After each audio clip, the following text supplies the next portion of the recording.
Kok ada tuh yang hidupnya tambah pahit, dia tambah lapar, uangnya berkurang. Kalau dari sudut pandang akhiratnya mah tambah dekat ke surganya Allah. Pahitan. Izin ya. Termasuk wanita yang diselingkuhi oleh suaminya, ya. Pahit, iya pahit. Manusiawi, manusia punya perasaan, ya. Tapi maha baiknya Allah, kabar baiknya adalah ia adalah zat yang maha adil. Yang bisa jadi kalau gara-gara diselingkuhinya dia tambah dekat sama Allah, tambah takwa, tambah tawadu, tambah banyak ibadahnya, tambah banyak baca Qur'annya, tambah banyak tahajudnya. Bisa jadi yang diselingkuhi ini lebih terjamin surganya daripada yang suaminya tidak selingkuh. Ya, memang awalnya dari kepahitan. Tapi coba lihat, 4 wanita paling mulia di surganya Allah, Ibunda Khadijah, Fatimah Zahra, Ibunda Maryam, terus istrinya Firaun, Asiyah. Emang 4-empatnya dapat surga dengan kenikmatan hidup? Ah enggak, lebih banyak masalahnya. Maryam nggak ada suaminya, tahu-tahu hamil.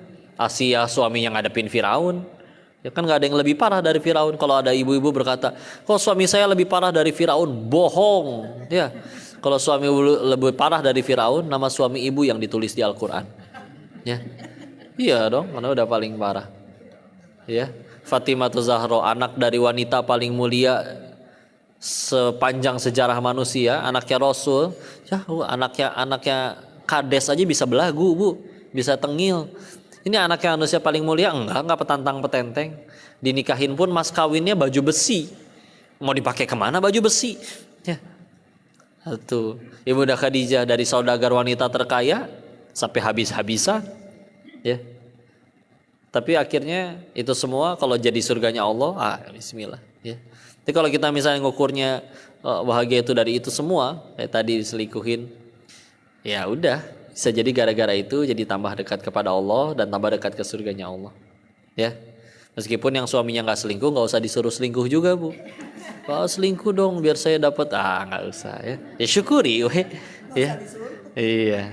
Nggak usah disuruh, udah pengen. Jangan ya, Insya Allah. Maka udahlah, ngukurnya pakai apa yang Allah suka ya. Kan sederhana gini ya. Ada orang yang suka mengkoleksi sesuatu. Kadang misalkan ada kawan tuh ngoleksinya koleksi buku komik. Tahu buku komik ya, yang ada gambarnya buat dibaca anak-anak ya.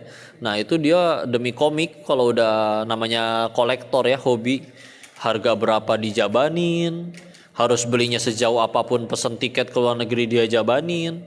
Tapi ketika akhirnya hilang satu aja komiknya, nangis, Bu, ngejerit-jerit, guling-guling kayak tempura ya. Tapi giliran yang nggak ngoleksi buku komik, dia punya warisan komik dari pamannya beberapa ruangan, hilang satu lemari, udah amat, biasa aja. Ya. Jadi kan berarti yang ngebedain apa? Kejadiannya sama tapi hasilnya beda. Lihat aja yang mendominasi hatinya apa. Ilah di hatinya itu apa. Ya. Kalau memang di hatinya masih belum Allah, berat mau diapain juga. Karena selagi judulnya bukan urusan dengan Allah, pasti masih ada ruginya. Apa? Ngarep disukain orang. Bisa satu dunia suka? Gak mungkin. Ngarep dibalas budii oleh orang, dibaikin sama orang. Bisa menjamin orang harus baik sama kita? Gak bisa. Apa pengen kaya? Apakah jadi kaya itu tergantung dari kerasnya kerja? Kalau misalkan kerja yang paling keras adalah yang paling kaya, harusnya tukang batu yang paling kaya. Ya. Tapi yang tidur-tiduran gak jelas, tahu-tahu dapat warisan, ada aja namanya kata Allah jadi kaya weh.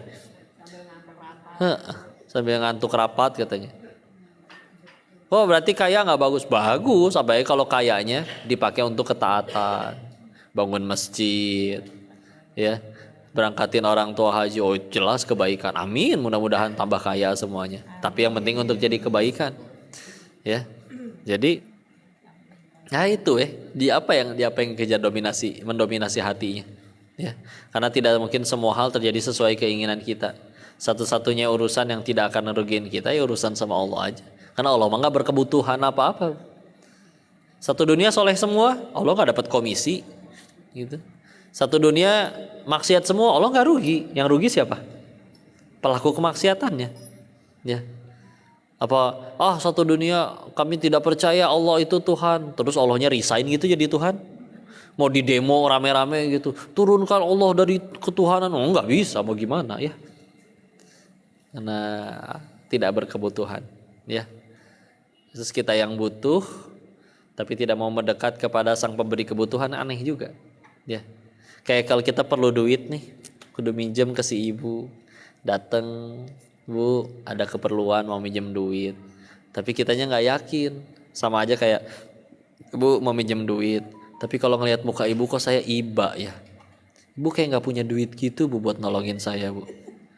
Ibu kok mukanya bisa melas gitu sih Bu, saya nggak yakin ibu bisa minjemin saya uang Bu. Ibu punya duit gak sih Bu aslinya Bu? Saya jadi ragu minjem ke ibu. Nah, kira-kira dipinjemin atau diusir? Usir ya. Nah, kadang kita kayak gitu kali, kayak gitu kita ya ke Allah ya. Enggak kok, saya tetap berdoa minta. Tapi mintanya belakangan. Ketika semua manusia udah gak ada yang bisa nolong, baru nyari Allah. Coba cek aja.